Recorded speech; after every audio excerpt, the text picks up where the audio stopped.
बारिश में अमीर एक मंजिल का और गरीब का पेड़ में 3 मंजिला घर। माँ जी, आज का मौसम कितना सुहाना हो रहा है ना। इस बारिश के मौसम में अब तक का सबसे प्यारा दिन है ये। इतना अच्छा मौसम है तो क्यों ना गर्मा गर्म चाय पकौड़ी हो जाए। बहू, तूने तो मेरे दिल की बात कह दी। चल आजा, दोनों सास बहू मिलकर गर्मा गर्म चाय पकौड़े बनाते हैं, फिर आराम से छत पर बैठकर खाएंगे। कितना अच्छा मौसम हो रहा है, लगता है बारिश होने वाली है। माँ, मैं और राजू छत पर जाएं? नहीं बच्चों, छत पर नहीं जाना, यहीं रहो। प्लीज चाची, जाने दो ना, लगता है आज बारिश होने वाली है, हम बारिश में खूब भीगेंगे। प्लीज जाने दो ना। अरे बच्चों, मैं तो मजाक कर रही थी। चले जाओ, और हाँ, ज्यादा देर मत भीगना। अब दोनों बच्चे पेड़ घर की दूसरी मंजिल पर से सीधा तीसरी मंजिल पर अपनी बुआ के पास जाते हैं। बुआ, आज तो बहुत अच्छा मौसम हो रहा है, चलो छत पर चले। मन तो मेरा भी कर रहा है, चलो छत पर चलते हैं। राजू पिंकी अपनी बुआ के साथ पेड़ घर की तीसरी मंजिल की छत पर आ जाते हैं। तभी बादल गरजते हैं और देखते ही देखते बारिश शुरू हो जाती है। वो तीनों बारिश में भीग ही रहे होते हैं कि तभी पेड़ घर की पहली मंजिल से अनामिका अपनी सास के साथ गर्मा गर्म चाय पकौड़े लिए सबके साथ छत पर आती है। और अब सब बारिश के नज़ारे देखते हुए चाय पकौड़े का आनंद लेते हैं। बहू, आज सही मायने में अब ये बारिश का मौसम हम गरीबों के लिए भी खुशियाँ लाया है। सही कहा माँ जी आपने, पहली बार इस बारिश के मौसम में मुझे इतनी खुशी हो रही है। जहाँ पूरा परिवार अपने 3 मंजिला पेड़ घर की छत पर बैठकर बारिश में चाय पकौड़े एंजॉय कर रहा था, तो वहीं कुछ आस पड़ोस के लोग 2 हफ्ते पहले तक बेचारे कैसे अपनी उस छोटी सी झोपड़ी में गुजारा कर रहे थे, लेकिन अब देखो इनके पास 3 मंजिला पेड़ का घर है, वो भी कितना सुंदर लग रहा है। वो तो है, बिना पैसों के भी इन लोगों ने अपना 3 मंजिला का मकान खड़ा कर दिया। एक तरफ जहां आस पड़ोस के लोग इनके 3 मंजिला के पेड़ घर को देखकर खुश हो रहे थे, तो वहीं इस 3 मंजिला पेड़ घर के सामने ही एक बहुत बड़ा सा 1 मंजिला मकान होता है, जिसमें रह रही अमीर बहू। 2 कौड़ी के पेड़ घर को देखकर लोग तो मरे जा रहे हैं। मेरे इस आलीशान घर को भूल ही गए। भले ही मेरा घर 1 मंजिल का है, लेकिन कितना शानदार है। पहले गांव भर में मेरे 1 मंजिला घर की कितनी चर्चा होती थी, लेकिन अब देखो हर किसी की जुबान पर सिर्फ इन गरीबों का 3 मंजिला पेड़ घर ही छाया हुआ है। शानदार घर होकर भी कनिका इस गरीब परिवार के 3 मंजिला पेड़ घर से जल रही थी। तो वहीं आखिरकार क्यों गरीब परिवार ने अपने रहने के लिए इस बड़े से पेड़ के अंदर ही अपना 3 मंजिला घर बनाया, जो गांव के हर आदमी की जुबान पर छाया था? आइए इसे जानने के लिए कहानी के कुछ बीते हुए भागों में जाते हैं। इतनी देर से पानी बाहर निकाल रहे हैं, लेकिन 1 इंच भी पानी कम नहीं हुआ। ऐसा लग रहा है पानी कम होने के बजाय बढ़ता ही जा रहा है। बाहर बारिश भी तो कितनी तेज हो रही है। वो तो अच्छा हुआ समय से मैंने राशन उठाकर ऊपर रख दिया, वरना सारा भीग जाता। हच्चू, हच्चू। अरे इस बारिश का कहर क्या हम गरीबों पर कम है, जो अब तू भी बीमार हो गई। पहले से ही तबीयत ठीक नहीं थी, ऊपर से खड़ी हो पानी निकालने के लिए। सुजाता, माँ जी बिल्कुल ठीक कह रही हैं। तुम्हारी तबीयत ठीक नहीं है और तुम यहाँ पानी में खड़ी हो। तुम रहने दो, हम पानी बाहर निकाल लेंगे। राधिका अनामिका भारी बारिश की वजह से अपनी झोपड़ी के अंदर आ रहे पानी को बाल्टी की मदद से बाहर निकालने में लगी होती हैं, जिसमें उनका ससुर जितेंद्र भी उनकी मदद करता है कि तभी एक बारिश का कीड़ा जितेंद्र को काट लेता है। अरे मेरा पैर, कपखत इस कीड़े को भी क्या मुझे ही काटना था? अरे तो किसने कहा था आपसे हीरो बनकर पानी बाहर निकालने को? बहू कर तो रही थी, अब काट लिया ना। जहाँ बारिश का मौसम हर किसी के लिए खुशियाँ प्यार लाता है, तो वहीं कुछ लोगों के लिए ये बारिश का मौसम किसी कहर से कम नहीं होता। जहाँ एक तरह गरीब परिवार इस बारिश के मौसम के कहर से जूझ रहा था, तो वहीं सामने 1 मंजिला आलीशान घर में ये हुई ना बात। आज तो जमकर बारिश हो। इतने अच्छे मौसम में एक स्नैप तो बनानी बनती है। वैसे बच्चों, आज मेरा मूड बहुत अच्छा है, तो बताओ क्या खाना है तुम दोनों को? मम्मी, आप कुछ भी बना लो, सब टेस्टी ही लगता है, लेकिन उससे पहले आप हमारे फ्रेंड की मदद कर दो। फ्रेंड? कौन से फ्रेंड की मदद करनी है? वो सामने देखो ना, राजू पिंकी के घर में कितना ज्यादा पानी भर गया है। हम लोग भी उनकी मदद करते हैं ना पानी बाहर निकालने में। अरे बेटा, मदद वहाँ करो जहाँ तुम्हारा भी फायदा हो। इन गरीबों की मदद करके भला हमारा क्या फायदा होगा? उल्टा हम बीमार पड़ जाएंगे। ये गरीब तो इसी लायक हैं, दुनिया की नजर में भोले और लाचार बनते हैं, लेकिन अंदर से बड़े खूंखार होते हैं। इनके घरों में ही नोटों की गड्डी मिलती है। कनिका के पास पैसा तो बहुत था, लेकिन लोगों की मदद के नाम पर कनिका किसी भिखारी से भी गरीब हो जाती थी। यहाँ तक कि अपने आलीशान घर के सामने बने उस गरीब परिवार की भी आज तक कनिका ने कभी मदद नहीं की थी। थोड़ी देर बाद जब बारिश रुकती है, चलो भगवान का शुक्र है कि बारिश तो रुकी, वरना मुझे तो लग रहा था कि सारी रात होती रहेगी। लेकिन घर में कितना पानी भर गया है। अरे भाग्यवान, बारिश रुक गई है। पानी तो धीरे धीरे अपने आप निकल जाएगा, लेकिन पहले मैं जाकर छत को ठीक करता हूँ। ये दोनों भी पता नहीं काम से कब लौटेंगे। जब तक बारिश रुकी है छत ही ठीक कर देता हूँ, वरना अगर फिर से बारिश हो गई तो लेने के देने पड़ जाएंगे। जितेंद्र अब छत को ठीक करने लगता है। वहीं संतोषी भी अपनी बहू के साथ घर में से सारा पानी बाहर निकालने में मदद करती है।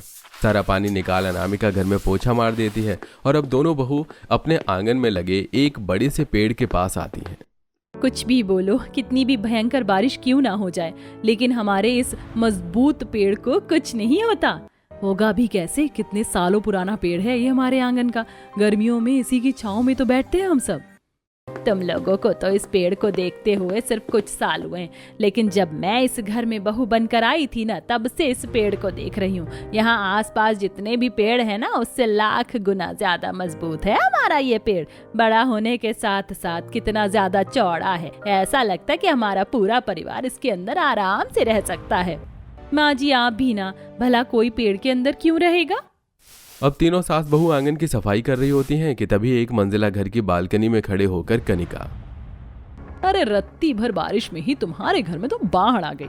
अरे कब तक झोपड़ी में रहोगे, अपने लिए एक पक्का घर क्यों नहीं बनवा लेते। अब इतनी भी क्या कंजूसी करनी। मेरे एक मंजिला घर के सामने तो तुम्हारी ये छोटी सी झोपड़ी किसी तिनके की तरह दिखाई देती है। जरा सी तेज हवा क्या चलेगी, तुम्हारी तो झोपड़ी हवा में उड़ जाएगी। कनिका गरीब परिवार पर हंसने लगती है, लेकिन कोई भी उसे जवाब देना जरूरी नहीं समझता। आए दिन कनिका अपने एक मंजिला घर को लेकर हमेशा इस गरीब परिवार को चिढ़ाती रहती। वहीं कनिका का आलीशान घर होने की वजह से गांव में हर कोई उसके घर की तारीफ करता, जिससे कनिका को अपने एक मंजिला घर पर भी काफी ज्यादा घमंड था। रात को खाना खाते हुए, सुनिए जी, आप लोग कह रहे थे कि किसी से पैसे लेकर घर की मरम्मत करवाएंगे। बात हुई किसी से पैसे को लेकर? मैं तो कह रही हूँ घर की मरम्मत करवाने के साथ साथ कम से कम 2 मंजिला का घर बनवा लेंगे। बारिश में काफी दिक्कत होती है। बात तो की है, लेकिन अभी कहीं से कोई जवाब भी नहीं मिला। अरे इंसान कर्ज भी उसी को देता है जो समय से लौटा सके। हम तो खुद ही मजदूरी करते हैं, किसी से कर्ज ले भी लिया तो समय से दे पाएंगे या नहीं दे पाएंगे ये पता ही नहीं है। लेकिन कुछ तो करना ही पड़ेगा ना। कर्ज लेने के बाद हम लोग भी कुछ ना कुछ काम शुरू कर देंगे, कम से कम थोड़ी बहुत मदद ही हो जाएगी। बहू तुम परेशान मत हो, सब ठीक हो जाएगा। धीरे धीरे मैंने भी 1-2 लोगों से बात की है, कहीं से कोई तो जवाब आएगा। किसी भी जगह से जवाब ना आने पर कुछ दिन आकाश और सूरज एक सेठ के पास जाते हैं। अरे मैं तुम दोनों को कर्ज कैसे दे दूं? जितना मांग रहे हो उससे ज्यादा ही दे दूं, लेकिन बदले में गारंटी के लिए कुछ तो रखो। ना तो तुम्हारे पास अपना घर है, ना कोई जमीन पैसा, कुछ भी नहीं है। सेठ जी हम बहुत परेशान हैं, कुछ तो जुगाड़ होगा ना। वैसे ऐसे तो मैं किसी को कर्ज देता नहीं हूँ, लेकिन तुम लोग अपने ही गांव के हो इसलिए दे दूंगा, लेकिन तुम्हें दुगना ब्याज देना होगा। मंजूर हो तो बताओ। दुगने ब्याज का नाम सुनकर सूरज और आकाश काफी परेशान होते हैं और वो कर्ज नहीं लेते। ऐसे ही कुछ दिन गुजरते हैं। दोनों बहुएं आंगन में बैठ रात के खाने की तैयारी कर रही होती हैं, तो वहीं उसके दोनों बच्चे उसी आंगन के पेड़ पर बैठे होते हैं। देख राजू, मैं जिस पेड़ की डाली पर बैठी हूँ ना, ये तेरे पेड़ की डाली से ज्यादा ऊंची है। अब तो मैं इस पर बड़ा सा ट्री हाउस बनाऊंगी, फिर मैं इससे भी ऊपर वाली डाली पर अपना पेड़ घर बनाऊंगा। देखते हैं किसका पेड़ घर ज्यादा अच्छा बनेगा। दोनों बच्चों की बातें सुन, ये बच्चे भी ना, कभी कभी इनकी बातें इतनी अतरंगी होती हैं कि पूछो मत। और नहीं तो क्या, पेड़ घर तो ऐसे बोलते हैं जैसे चुटकियों में बन जाएगा। ऐसे ही कुछ दिन और गुजर जाते हैं। आज फिर से मौसम बिगड़ता है और काफी भयानक बारिश होती है। छत की मरम्मत के बाद भी घर में पानी टपकने लगता है, तो वहीं आंगन से भी काफी सारा पानी घर के अंदर आ रहा होता है। हे भगवान, मैं तो इस झोपड़ी से तंग आ चुकी हूँ। काश हमारे पास इतने पैसे आ जाए कि हम 3 से 4 मंजिला का घर बनाएं। अगर पहली मंजिल में बारिश का पानी घुस भी गया तो तीसरी चौथी मंजिल पर आराम से रहें। तुम्हारी मुंह में घी शक्कर, ऐसा ही हो। मैं भी इस झोपड़ी से काफी परेशान हो गई हूँ। सभी घर से पानी बाहर निकालने में लगे होते हैं, तो दोनों बच्चे आंगन में बने चबूतरे पर खड़े हो जाते हैं। तो वहीं कनिका के बच्चे अपने 1 मंजिला मकान की छत पर बारिश में भीग रहे होते हैं। पिंकी राजू, तुम दोनों बारिश में क्यों नहीं भीग रहे हो? आज तो काफी बारिश हो रही है। हमारे आंगन में काफी गंदा पानी भर गया है ना, इसलिए हम इस चबूतरे पर खड़े हैं। अरे तो क्या हुआ, तुम लोग हमारे पास आ जाओ ना, हमारी छत पर, यहाँ काफी सारी जगह है, हम यहाँ बहुत खेलेंगे। तुम सच कह रहे हो? हम लोग तुम्हारी छत पर आ जाएं? हाँ हाँ जल्दी आ जाओ। और मम्मी तो पकौड़े भी बना रही हैं, बारिश में भीगते हुए पकौड़े खाएंगे। राजू पिंकी कीचड़ के पैरों के साथ ही कनिका के घर में आ जाते हैं। तभी कनिका उन्हें देख लेती है। तुम दोनों की इतनी हिम्मत, तुम दोनों मेरे घर में, वो भी इतने गंदे पैरों के साथ, सारा फर्श खराब कर दिया। तुम्हारी हिम्मत कैसे हुई यहाँ आने की? निशा और तरुण ने हमें अपने साथ छत पर भीगने के लिए बुलाया था, हम छत पर जाएं? एक तो मेरा फर्श गंदा कर दिया, ऊपर से मेरी छत पर जाने की बात कर रहे हो। अभी बताती हूँ तुम दोनों को। कनिका दोनों बच्चों के कान पकड़ती है और उन्हें मरोड़ते हुए बाहर लेकर आती है। पिंकी और राजू के चिल्लाने की आवाज से उनकी माँ और संतोषी बाहर आंगन में आती हैं। आंटी छोड़ दो ना, बहुत दर्द हो रहा है, अब हम आपके घर कभी नहीं आएंगे, छोड़ दो ना। कनिका, ये क्या कर रही हो तुम? छोड़ो हमारे बच्चों को, तरस नहीं आता इस तरह किसी भी बच्चे को तकलीफ देते हुए। अरे तुम खुद भी एक माँ हो, अपने बच्चों को बोलो कि मेरे घर से दूर रहें। इनकी हिम्मत कैसे हुई कीचड़ के गंदे पैर लेकर मेरे घर की फर्श को गंदा करने की? अरे तुम गरीब की औकात ही क्या है? मेरे एक मंजिला शानदार घर के सामने खुद तो झोपड़पट्टी में रहते हो। अगर आइंदा तुम्हारे बच्चे आए ना तो उनका क्या हाल करूंगी तुम सोच भी नहीं सकती। कनिका दोनों बच्चों को छोड़ देती है। दोनों बच्चे अपने माँ के गले लगकर रोने लगते हैं। अनामिका राधिका अपने बच्चों को चुप करवाकर अंदर ले जाती है और ऐसे ही कुछ दिन गुजर जाते हैं। रात का समय था। अचानक बाहर तेज तूफान में बारिश शुरू हो जाती है और अब एक बार और इस गरीब परिवार की छत चूने लगती है, जिससे सबकी नींद खुल जाती है। हे भगवान, कुछ दिन पहले ही तो पापा जी ने छत ठीक की थी, अब दोबारा टपकने लग गई। इससे पहले अनामिका उठकर टपक रहे पानी के नीचे बर्तन रखती कि तभी उसकी आधी छत धंस जाती है, जिसे देख अरे लगता है अब हमारे घर और रहने के लायक नहीं बचा है, धंस गई है, दीवारें भी कमजोर सी लग रही हैं, जल्दी से बाहर निकलना होगा। पूरा परिवार बारिश में ही निकल जाता है बाहर। तभी देखते ही देखते उनका सालों पुराना कमजोर घर जमीन में धंस जाता है। ये क्या हो गया? भगवान ने हमसे हमारा इकलौता सहारा भी छीन लिया, अब हम कहाँ जाएंगे? माँ सुजाता, संभालो अपने आप को। सबसे पहले हम उस तरफ चलते हैं पेड़ के नीचे, वरना तूफानी बारिश में भीगकर सब बीमार हो जाएंगे। राधिका सभी को लेकर उस पेड़ के नीचे आकर बैठ जाती है तो वहीं आकाश और सूरज कनिका का दरवाजा मदद के लिए खटखटाते हैं। तुम लोगों ने क्या हमारे इस घर को कोई धर्मशाला समझ रखा है जो मुंह उठाकर चले आए मदद के लिए? निकलो यहाँ से तुम, गरीबों के लिए कोई जगह नहीं है मेरे घर में। कनिका कैसी बात कर रही हो, ये हमारे पड़ोसी हैं। ऐसी हालत में अगर पड़ोसी के काम नहीं आएगा तो कौन आएगा? अगर तुम्हें इतना तरस आ रहा है तो तुम भी इनके साथ बाहर निकल जाओ। भूलो मत, ये घर दहेज में मुझे मेरे पापा ने दिया था। कनिका उन लोगों के मुंह पर दरवाजा बंद कर देती है और पूरा परिवार उस पेड़ के नीचे ही सारी रात गुजारता है। अगले दिन दोनों भाई आसपास किराए का घर पता करने के लिए जाते हैं, लेकिन कहीं उन्हें घर नहीं मिलता। हर जगह देख लिया, लेकिन कहीं पर भी एक किराए का घर नहीं दिख रहा है। एक तो जगह मिला तो किराया आसमान छू रहा था। हम फैक्ट्री जा रहे हैं, एक बार मालिक से थोड़े पैसों की मदद मांगते हैं, क्या पता कुछ हो जाए। दोनों भाई फैक्ट्री के लिए निकल जाते हैं तो वहीं अब पूरा परिवार उस मलबे के नीचे से थोड़ा बहुत खाने पीने का बचा सामान निकाल कर खाता है और अब राजू पिंकी दोबारा से पेड़ की डालियों पर चढ़ जाते हैं। अब तो हमारा घर भी नहीं रहा। मैं तो कह रहा हूँ कि हम ट्री हाउस बना ही लेते हैं। मैं बड़ा से ट्री हाउस बनाऊंगी जिसमें हम सब रहेंगे। बार बार दोनों बच्चों के मुंह से पेड़ घर की बात सुनकर राधिका उन्हें नीचे बुलाती है। तुम लोग बार बार किस पेड़ घर की बात करते हो? कैसा होता है ये पेड़ घर? ये पेड़ घर काफी बड़ा होता है और मजबूत भी, हम अब भी आपको दिखाते हैं। राजू पास में पड़ी एक लकड़ी का टुकड़ा उठाता है और मिट्टी की जमीन पर एक पेड़ घर की ड्राइंग बनाकर उन्हें दिखाता है। अगर ऐसा है तो हम लोग क्यों ना एक पेड़ घर बना ले? वैसे भी हमारे आंगन में इतना मजबूत और सालों पुराना पेड़ है, इसके तने और जड़ें काफी मजबूत हैं। सही कह रही हो अनामिका, बच्चों की ड्राइंग से हमें थोड़ा बहुत आइडिया भी मिल जाएगा, कम से कम सर छुपाने के लिए तो कोई जगह हो। भाभी, मैं भी इसमें आपकी मदद करूंगी। आखिर कब तक हम लोग इस तरह बेघर रहेंगे? बाकी लोगों के आ जाने के बाद अब अनामिका राधिका उन्हें भी पेड़ घर के बारे में बताती हैं और सब मान जाते हैं। पेड़ घर बनाने के लिए आसपास के इलाके से वो लोग सूखी और मजबूत लकड़ियां इकट्ठा करते हैं तो वहीं जान पहचान की दुकान से उन्हें कील और हथौड़ी भी मदद में मिल जाती है। हम पिछले निचले हिस्से में ही अपना पेड़ घर बनाते हैं। ऊपर हिस्से में बनाएंगे तो बार बार चढ़ना उतरना पड़ेगा। सबसे पहले हम इस तरफ खुदाई शुरू करते हैं, जब तक आप लोग लकड़ियां काटें। पूरे परिवार अपने पेड़ घर की पहली मंजिल बनाने की तैयारी में लग जाता है। सुबह से शाम तक की गई मेहनत के बाद आखिरकार इस परिवार का पेड़ में एक मंजिला का घर बनकर तैयार हो जाता है। कुछ समय के लिए ठीक है, कम से कम बारिश में बाहर तो नहीं भीगना पड़ेगा।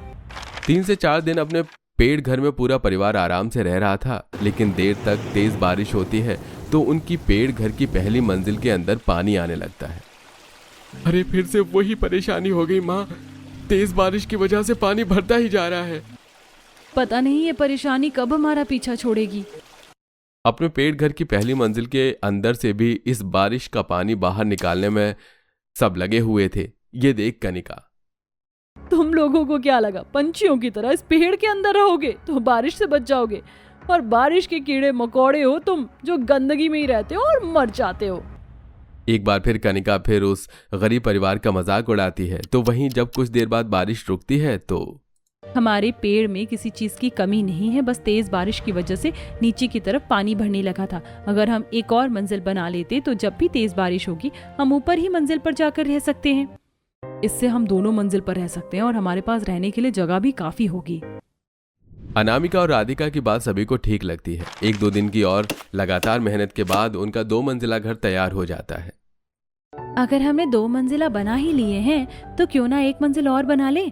एक मंजिल में मैं और माँ रह लेंगी, बाकी दोनों में आप और बच्चे। इससे जगह तो होगी ही, और फिर वो कनिका भी हमारा मजाक नहीं उड़ा सकेगी। हमारी झोपड़ी उसके घर के सामने छोटी थी, लेकिन उसके घर से भी ज्यादा बड़ा हमारा पेड़ घर है। सुजाता की बात सुनकर अब सभी ऐसे ही करते हैं और अब कुछ समय में इस गरीब परिवार का 3 मंजिला पेड़ घर बनकर तैयार हो जाता है, जिसे देख कनिका मन ही मन जलती है। तो वहीं आस पड़ोस के लोग इस पूरे परिवार की काफी तारीफ करते हैं। नताशा, तरुण, तुम दोनों हमारी छत पर आ जाओ। पता है हमारी छत से गांव के कई सारे घर दिख रहे हैं और नदी भी है, बहुत मजा आ रहा है। माँ, मैं पिंकी की छत पर जा रही हूँ। बड़ी आई पिंकी की छत पर जाने वाली। इस छत पर बारिश नहीं हो रही है क्या? चल सीधा नीचे। अपने बच्चों को डांट कर कनिका ले जाती है और ऐसे ही अब कुछ दिन गुजर जाते हैं। 2 दिन की लगातार बारिश की वजह से गांव में कई लोगों के मकान के निचले हिस्से में पानी भर गया था, जिसमें से एक कनिका का भी घर था। पेड़ घर में रहने वाला पूरा परिवार पहली मंजिल में पानी भरने की वजह से दूसरी और तीसरी मंजिल पर रह रहा था, लेकिन कनिका के परिवार के पास ऐसी कोई जगह नहीं थी। खड़े खड़े देखते रहेंगे या कुछ करोगे भी? पानी का लेवल तो बढ़ता ही जा रहा है। अरे अब मैं क्या करूं? एक काम करते हैं, छत पर चलते हैं, कोई और जगह नहीं है हमारे पास।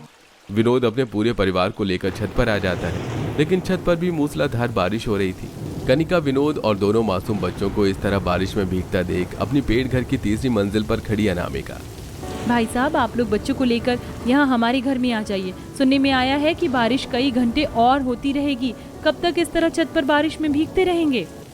हाँ भाई साहब, मौसम वैसे ही बहुत खराब है, कहीं बच्चे बीमार पड़ गए तो। सूरज आकाश जाकर पूरे परिवार को अपने पेड़ घर की तीसरी मंजिल पर लेकर आते हैं। वहीं राधिका इन्हें बदलने के लिए कपड़े देती है। अरे आप लोगों का बहुत बहुत शुक्रिया। एक पड़ोसी होने के नाते आपने सही मायने में हमारी मदद की है। पता नहीं आपका एहसान कैसे चुकाऊंगा। इसमें एहसान की क्या बात, एक पड़ोसी ही तो दूसरे पड़ोसी के काम आते हैं। मैंने आप लोगों के लिए चाय रख दी है बनने के लिए, पीकर थोड़ी देर आराम कर लीजिएगा। गर्मा गर्म प्याज की भुजिया कौन खाएगा? चलो हम सब मिलकर भुजिया खाते हैं। वो गरीब परिवार कनिका के परिवार के साथ ऐसा बर्ताव कर रहा था जैसे कनिका ने कभी उनके साथ कुछ बुरा किया ही ना हो। ये देख कनिका को काफी शर्मिंदगी महसूस होती है। जब बारिश का पानी घरों से निकल जाता है और सब ठीक हो जाता है तो कनिका अपने बर्ताव में बदलाव लाती है और अब पूरे परिवार के साथ अच्छे से इज्जत के साथ पेश आती है।